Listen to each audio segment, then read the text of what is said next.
Greetings, my movie geeks. When I was studying archaeology at the University of Chester, I learnt about the different archaeological finds, such as Troy in the early 19th century by Heinrich Schliemann, Tutankhamun in 1922 by Howard Carter, Akatori on the island of Santorini. But one that I absolutely love to learn about and have visited several times in the British Museum is that of the Sutton treasure.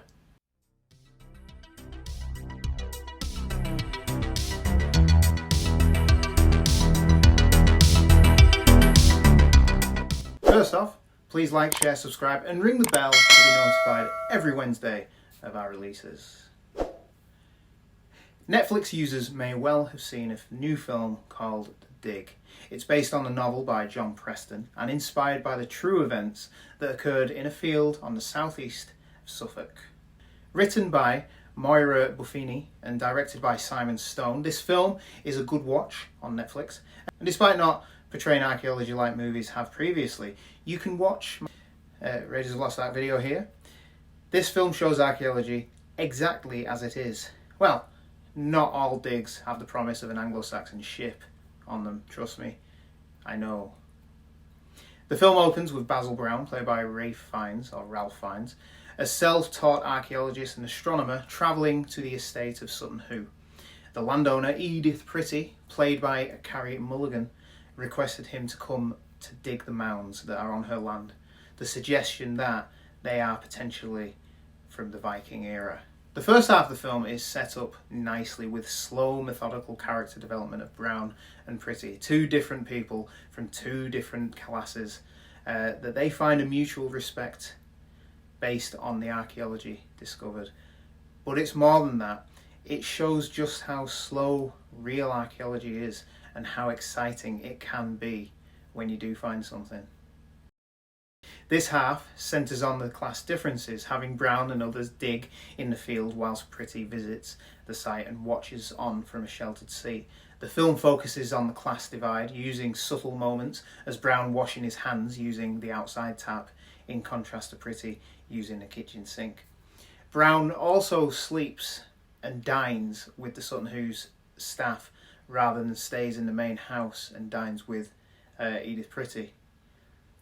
He isn't even allowed to use the front door and is told off by the butler for coming and knocking on the door. This part of the film, in my opinion, is great. As said, it shows the slow and methodical work that is put into archaeology and extends that to the characterisation. You feel for Pretty as her health declines and we see the relationship between her son and Brown grow into a friendship.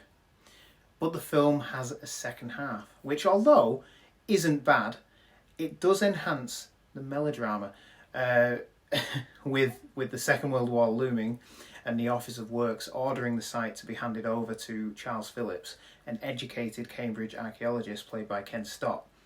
The film begins to explore these characters more. It does have a change of pace, and our main characters are slightly ushered to the side, which I suppose did happen in real life.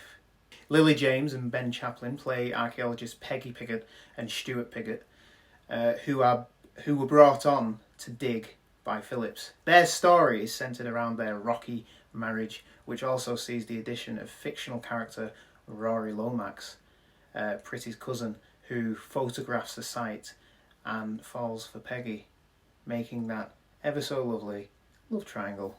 After the slow and calm opening half of the film, the addition of a fictional love story that not only takes away the truth from the story that is interesting in itself, but also disregards the historical legacy of a successful archaeologist in Peggy Piggott and the actual photographers of Sutton, which were Mercy Lack, Barbara Wagstaff and OGS Crawford, whom separately took a series of photographs.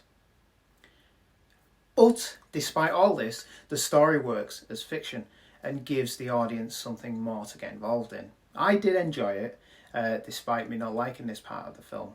It was fun to watch, but I wanted to get back to Brown and Pretty and the archaeology.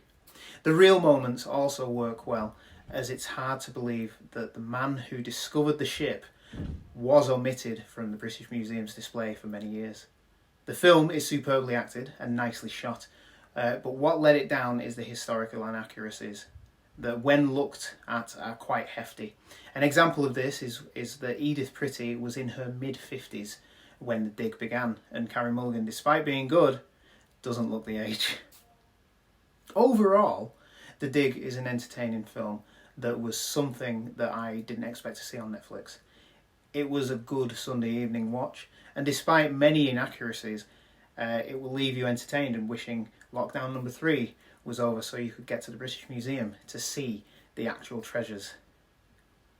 And yes, I would urge you to watch the film and visit the display, because once you've seen it, you can see how amazing it actually is. I'd give The Dig a 4 out of 5, which means it's a good movie. Please like, share, subscribe and ring the bell to be notified every Wednesday when the videos are released. I'm the Ultimate Movie Geek, and I will see you soon.